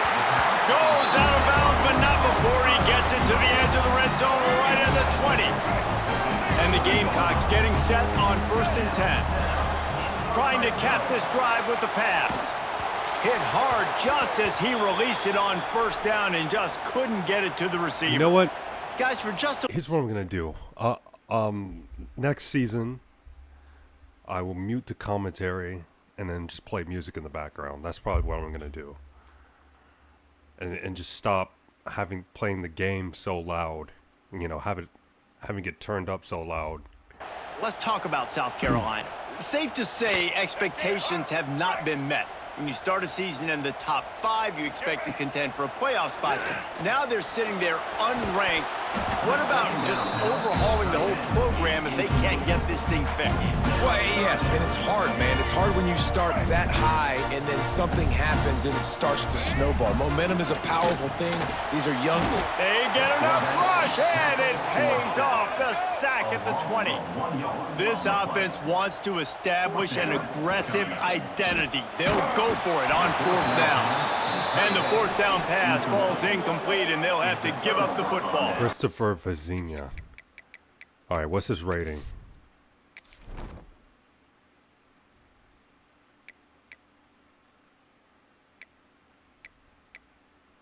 '86.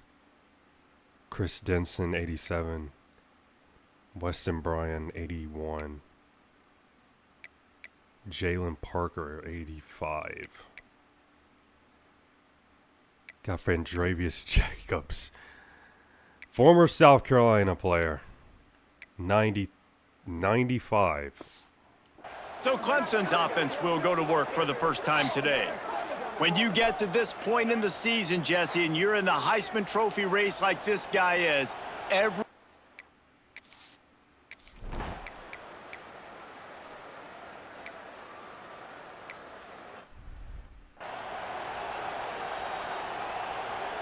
the Gamecocks come to the line on 3rd and short, trying to convert here. They'll run play action. And they'll miss the connection here on 3rd down. Well, they're trying to get the big fella the football in the passing game, but they haven't been able to do that yet. He is a really nice target with his size and his athleticism, but him and the QB, they just don't seem to be on the same page right now.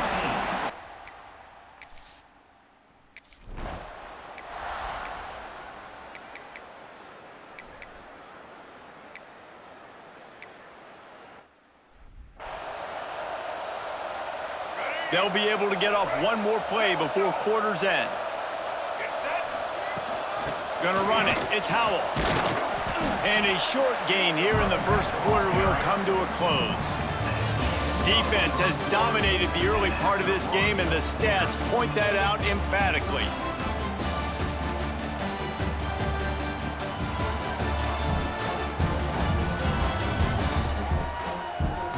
Well, based on that, we can hope to see a little more offensive explosion here in the second quarter as we get ready to get things started. Went to the running game on 1st down. Now here they come again. Trying play action. Gonna let it fly. Oh, he dropped it. That deep ball was right on the money. You just have to make that catch. The D thinking bring some heat on 3rd and long from the 44. Finds his man. It's Boston. Oh, he's got some space. He gets the job done on 3rd down. They move the chains. It's at the 37. Offense goes on the attack on 1st and 10. He's going to lose a yard on that one. They're trying to run the football, and there's just nowhere to go for the ball carrier inside. He tried to bounce it to the outside. That linebacker way too fast. He met him there and forced the TFL. They'll stop him just short of the 1st down marker on the screen. And the Gamecocks headed quickly to the line. Looking to throw, it's Sellers. Skips away from pressure. And some room to work. Smashes ahead. Touchdown. And he'll step into the end zone. Touchdown, Gamecock. They can use this first score to sort of send the tone, guys, in this rivalry matchup. Man, Doug has felt good to come out, score early, get the crowd involved, get the nerves out of the way, Paul. You're playing a big rivalry game. And I feel like momentum is always a big thing in any game, but in rivalry games, it's that much more important because everybody is going to feed off that first score now. They get set for the point after as we have the first score of the game. And the PAT makes it 7-0. So that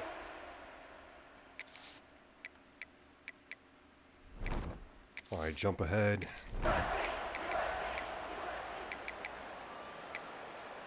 Oh, why are they getting so many first downs?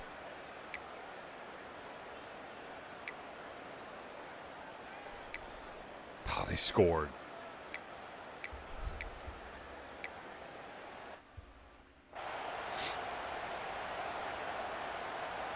the Gamecocks really need to keep this drive alive on 3rd down. They won't have time to run another play, and we will take it to the 2-minute timeout. They've got it at the 41, 3rd and short, trying to keep the chains moving. A strike downfield. He's got enough to move the chains, and they'll spot it at the 47. Would they go for a big play on 1st and 10? Wants to go up top on 1st down. Oh, he got it. And this defense's head is spinning. He gets it down to the 27. What a catch. And on a corner route like that, the ball has got to come out quickly. That football is going to travel a long distance. So you got to get it out quick. You got to put enough air under the football so your receiver can locate it. Nice job executing between those two. Caught, and he's close to a 1st down on the nice pickup there. And the Gamecocks in a good spot here with 2nd and short. Makes the grab on the left. He hauled that one in and got it down to the 15-yard line. All the way down to the 15-yard line. It's 1st down. Stopped at the 13-yard line as the drive continues. It'll be 2nd down, and remember, they can pick up a 1st without scoring.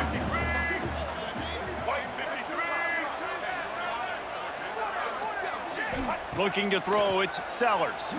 Scrambling away.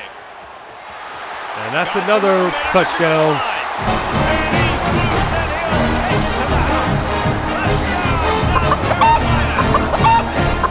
And the offense breaks the tie, takes the lead, gains some momentum. How big is this ball now?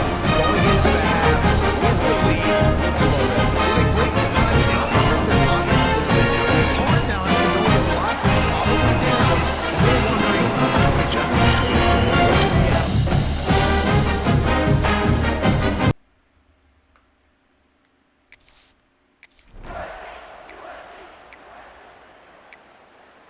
Oh, they got a 1st down.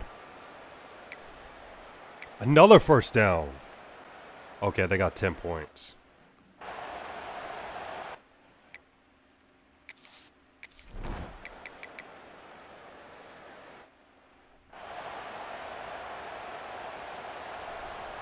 Let's see what they find in the playbook for 3rd and long from the 43. From the gun, wants to pass. Grab near the sticks. It's Howell. Dude, I thought that was an interception. I thought that was an interception. My goodness. And that's a huge 3rd down conversion by the offense there. It's 3rd and long. You've got to lead, not by a lot. quarterback, though, very poised. Reads the coverage, throws it in rhythm, and you stay on the field. Didn't get much on first down. It's 2nd and 9. Back to pass. Grabbed in the middle. It's Grove. He almost picked up the first down on that one, but he'll be just a little bit short. The Gamecocks want to pick up the tempo. Grabbed in the backfield. It's Howell. And he never had a chance. As soon as he caught it, the defense was right there. Now on 4th down, they'll settle for a field goal try. Miss.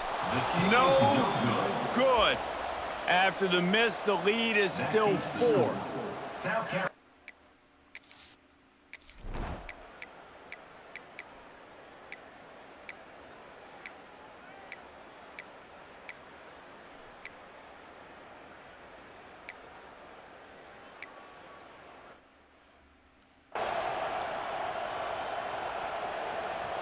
It would be nice to pick up a few yards on 3rd down because from here, it's a 57-yard attempt. Bringing the heat. Catch in the middle, it's Grove. Gets it all the way inside the 20-yard line to the 19 before being hauled down. And the Gamecocks will snap it on 1st and 10. Got some room, headed to the goal line. He's all the way down to the 3. An electric run has him set up. And if they want to take the lead, can't be thinking field goal here. They'll need a touchdown to go up in the 4th. Touchdown. Touchdown By the true freshman. 5-star true freshman.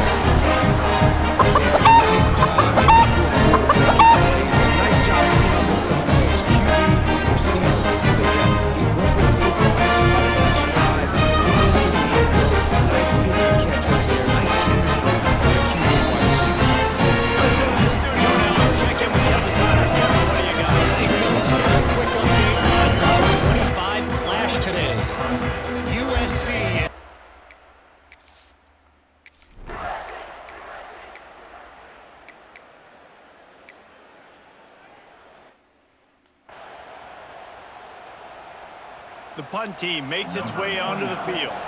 This will be the 2nd time they've had to kick it away.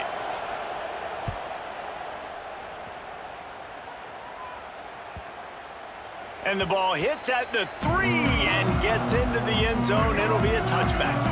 And the South Carolina offense is back on the field.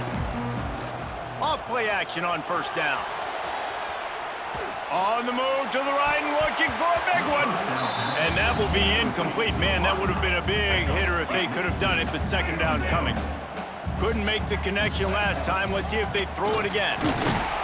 Stacked up after gaining a couple to the 23. Defense uses a timeout quickly, trying to get that ball back and preserve time for their offense. It'll be 3rd and long. To the air, it's Sellers. Throws to the wideout. And it's intercepted. A huge 4th quarter play. Oh, he just threw another interception, man.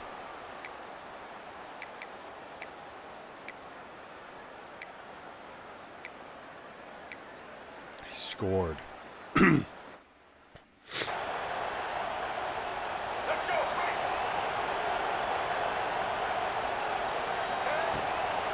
Gives it to the back on the draw. Now after that run, they're in pretty good shape at the 30-yard line. Halfway there on 1st down, it's 2nd and 5. Wants to go up top. He wants a big play here late.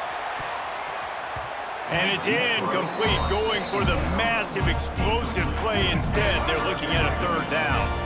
They've got to move quickly here. Still a chance, but they've got to force the ball down the field. And the incomplete pass will bring up 4th down. Yeah, gotta go for it. Man Have down on to. the play as the officials take a break to let him be This is checked not looking out. good. I don't want to lose to Trailing by a Clemson as well. possession, That'll they be need even to worse. Keep the ball. They'll try to convert on 4th down. Moving away from pressure. All right, there we go. And he gets enough to move the chains and then slides to a stop. Got to get everybody lined up quickly. Time winding away. They've got to push the ball down the field. There he goes.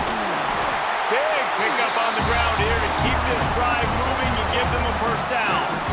I hate the play call. It's going to kill you. It takes way too much time running the football outside and then not getting out of bounds. That's one they're going to regret trailing late. And he can't find anyone open. Where was the blocking? He goes. A sack here late in the fourth. No time to waste here. They've got to get set and pick up chunk yardage. Takes a hit as he fires. Intercepted, and now he's up to 14. The defense making a play to put an exclamation point on this one, and that ought to do it. It's such a fine line offensively. Late in the game, you got to score. You got to make big plays. What a joke. Absolute joke.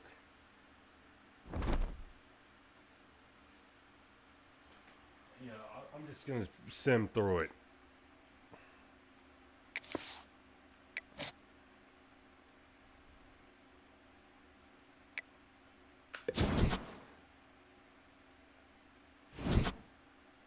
Seven and 5.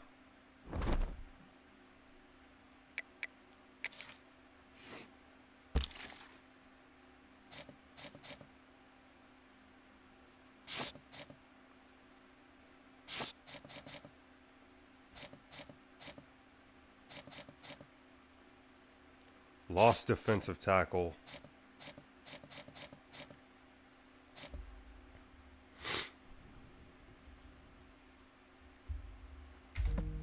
Just a horrible end to the season.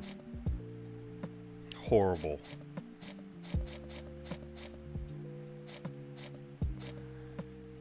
It was just a massive, well, not massive, but a big step back.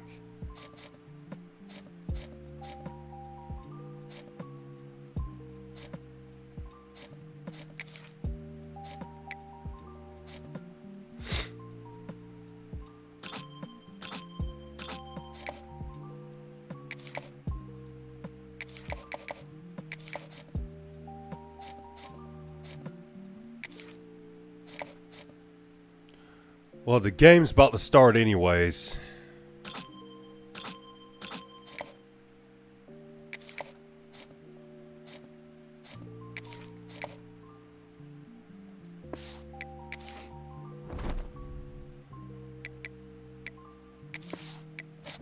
I can't believe the season ended like that. Okay, we get a new 5-star Emmett Duck.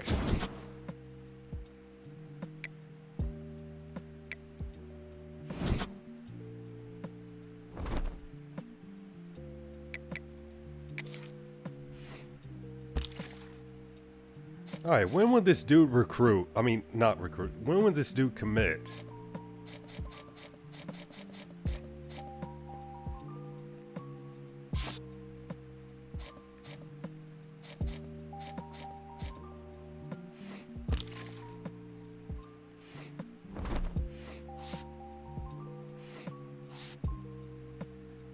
Wow, we number 11. Okay.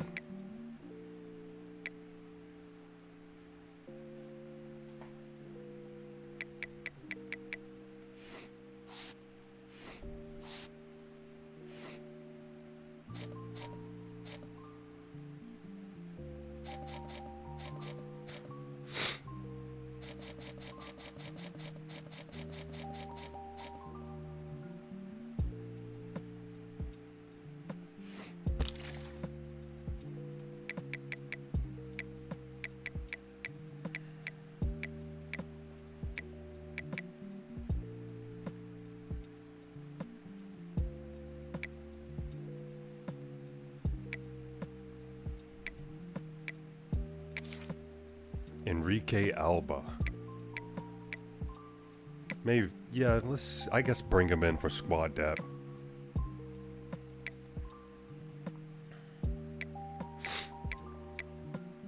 Christian LaFell.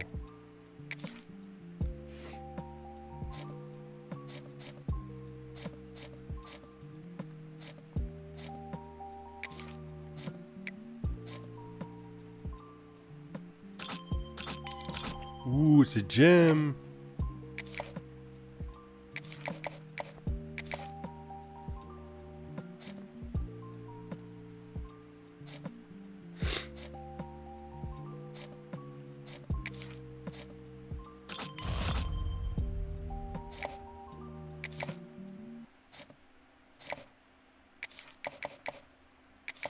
Got a super Spanish last name. Or super Spanish name. Enrique Alba. That name is so Spanish.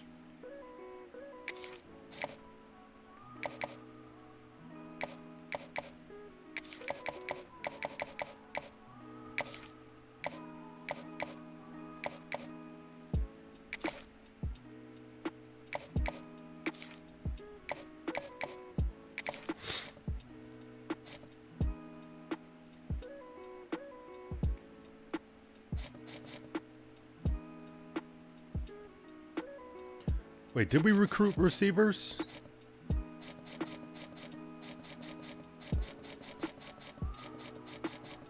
No, we haven't recruited one yet.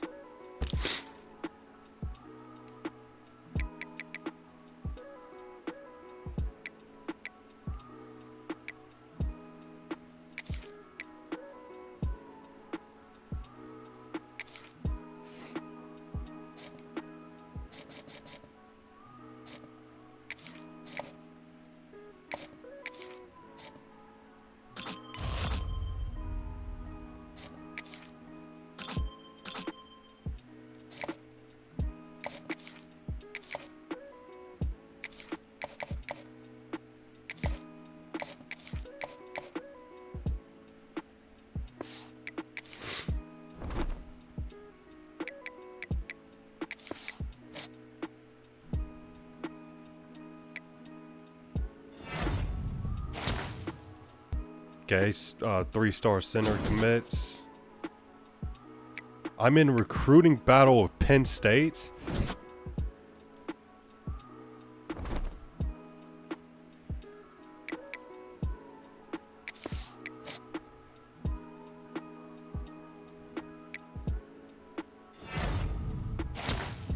Okay, Von Jolly finally commits. Isaac Barron, let's go. Okay, we got 2 5-stars.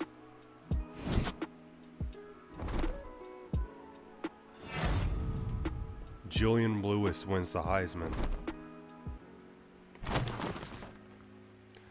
Liberty Bowl. I don't really care to play in this game. That game.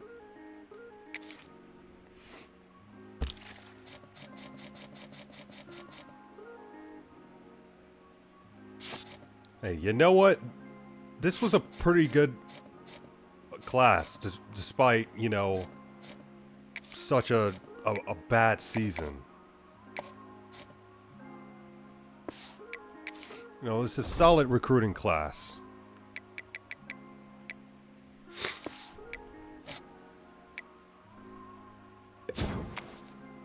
Alright, so the Ohio State game just started.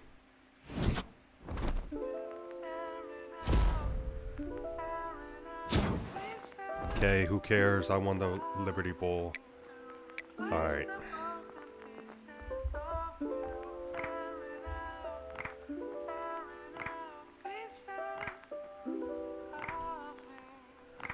Alright,